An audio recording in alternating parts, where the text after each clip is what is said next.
Ang mga lagusan dito sa bayan ni Juan, hindi lang daw nagkukwento ng ating mayamang kasaysayan, kundi malimit na nagiging paksa rin sa mga usapin ng kababalaghan.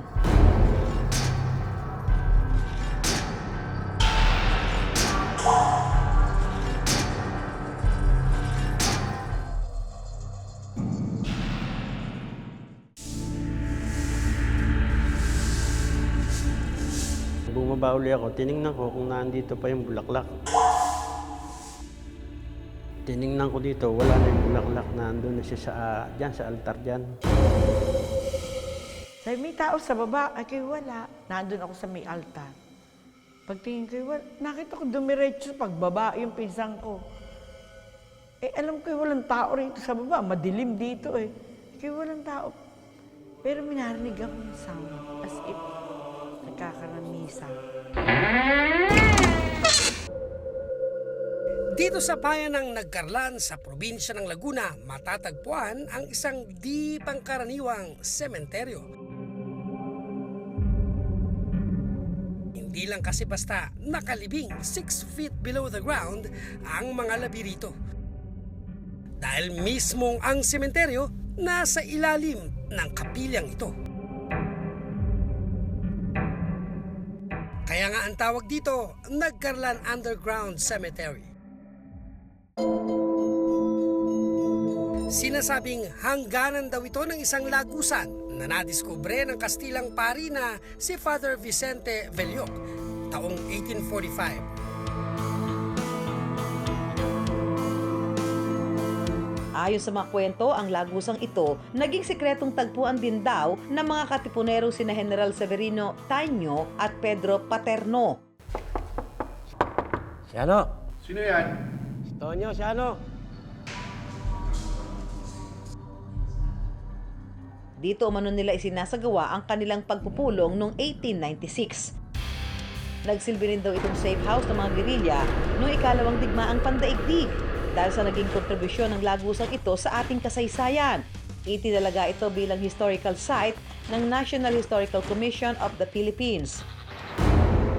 Pero ngayon, tila mas naiuugnay ang lagusang ito hindi sa mga kwento ng kasaysayan, kundi sa mga kababalaghan. Nag-umpisa ako magtrabaho dito sa Nagcarlan Underground Cemetery, historical landmark noong November 1993. Ayon sa caretaker na si Tatay Philip, tuwing naglilinis daw siya rito sa Nagcarlan Underground Cemetery, may nararamdaman daw siya na hindi niya maipaliwanag. Pakiramdam ko, pag ako'y nandito, malamig. Kaya lang, habang tumatagal, minsan parang yung pakiramdam ko, nainit din.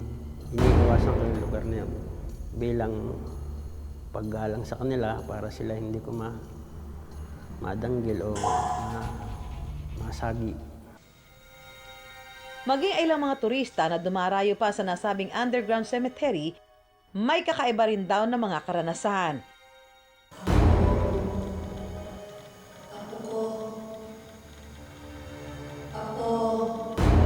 Babae, nung bumaba siya dito, nakita niya yung matanda rito sa bandang likodan ko. Tapos, sabi sa kanya nung matanda, Ine, apo kita. Sabi naman nung taga-Taguig, Lola, hindi ko po kayo kilala. Tapos umakyat na yung taga-Taguig, sinundan siya nung matanda. Ine, pag ako hindi mo kinausap sa baba, sasama ako sa inyo. Bumabay daw yung matanda, tapos sumunod na siya. Bukod sa kababalaghan, may mga kwentong bayan din na nagkasabing may sikretong lagusan daw dito pa rin sa Nagcarlan. Kasi po ay may tisa. Ang tisa po dati po ay sinauna. Bakit po meron po doon tisa sa likod ng altar? Talaga po siyang para po siyang daan. Gawa ng yung iba, naatong pumunta pero hindi na sila makabalik.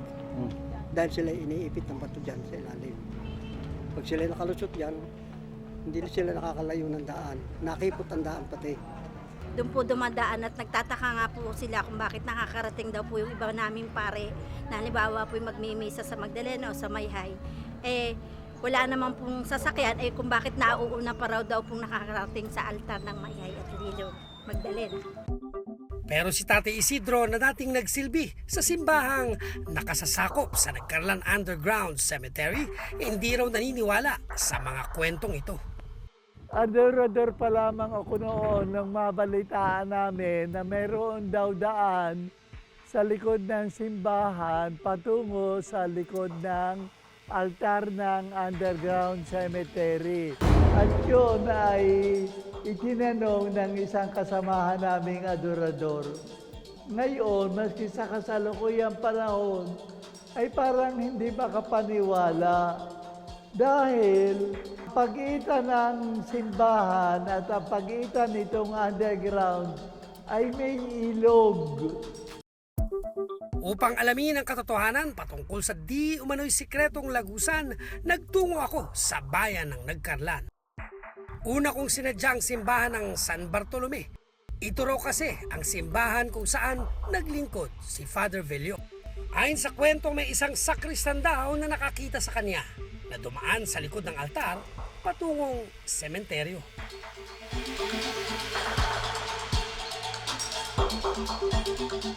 Sir, balita ko po dito yung sa loob ng San Bartolome Church, yung sinasabing secret tunnel daw, na may karugtong dun sa ano? Sa underground. Underground cemetery. Pwede ba makita kung saan yan? Ito. Bakit siya may cover? Yun nga, base Dati, dun sa kwento, nung wala yan, naandyan yung unang step, yung unang hagdanan patungo sa ilalim ng tunnel. ng tunnel. Hello? Parang may echo. Ba't ganun? Hello? May posibilidad na mayroon talagang lagusan. Oo. Tinakpan lang talaga ng siguro makapal na simento. Oo. Kasi nga, sabi nila, delikado. Itinuro din nila sa akin ang butas mula sa itaas ng altar.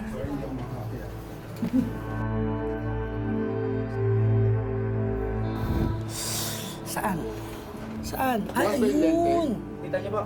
Oo. Pero parang may ano siya, may... Yung napansin ko dito, yung sinasabing butas, parang nilagyan ng tela. Tapos puro, ano na lang siya, puro... alikabok. Punong-puno na siya ng alikabok. So yun yung sinasabing butas siya, nakasaan tao para pumasok doon, dyan. Para alamin ang posibilidad na mayroon ngang lagusan sa simbahang ito, nagsama kami rito ng isang engineer. Posible po na walang tunnel dito, pero ang disenyo po kasi ng simbahan, pag mga Roman Catholic Church, talaga po laging meron siyang tunnel sa bawat simbahan. Hindi ko lang po alam kung ano ang purpose noon. Narito tayo ngayon sa Nagkarlan Underground Cemetery at usap-usapan na sa mga residente rito, dito sa Underground Cemetery raw. Itong chapel na to ay karugtong ng isa pang malaking simbahan. Mga ilang kilometro ang layo rito sa chapel na ito. Kami, wala tayong konkretong ebidensya. At Kaya- hindi rin naman pwedeng bakbakin, di ba? Hindi ho pwedeng Bawal bakbakin. lang mag-excavate. Bawal mag-excavate. Protektado Protected, no? tayo ng heritage law na siyang nagpoprotekta sa historical sites. Pero dati na palang may nagtangka na alamin kung tunay ngang may lagusan dito. At nag-iwan pa ito ng bakas. Para sa akin, parang okay lang din siguro na mag-explore, pero pag-explore kasi sirain. Pero na-explore na eh. Na-explore na nga. Wala silang nakuha. Wala ito nakuha, kaya pinano. Kaya binalik. May mga nagsasabi rin na ang hinahanap naming sikretong lagusan ikinukubli umano ng nichong ito. Tila kakaiba raw kasi ang itsura nito. Kalahati lang ng sukat ng karaniwang nicho. Kasi puzzle ho yung sinasabi ni ma'am na bukod tangi, ito lang daw yung mas maikli. Ito yung parang mas maliit. Pero sa tingin ko, parang siya libingan din laang na nicho eh. Ng bata? Yes. Pwede pong bata, pwede naman mas matanda. Pero yung binabanggit niya na parang kalahati lang yung nicho, pwede siguro bata yung napalibing dito. So hindi wala akong lagusan dyan? Well, sa tingin ko po wala rin kasi kung titingnan po natin para siyang magkakapatong lang po na pinaglibingan. Parang hindi ata magkakaroon ng linaw yung mga katanungan na yan dahil una, yung rules ng National Historical Institute na pinagbabawal, definitely. At hindi mo naman pwedeng lapastanganin ng loob ng simbahan, di ba? Parang dumihan mo nga, masama na yung pakayan sirain mo. So para sa akin, okay lang siguro kung manatiling urban legend. Siguro nasa puso na lang natin kung maniniwala tayo sa sabi-sabi o sa mga kwento, kung totoo man yun. Basta ang importante siguro, wag na lang natin sirain ang simbahan. Susunod sa I Wonder, tuklasin ang mga secret passages sa bahay ni General Emilio Aguinaldo.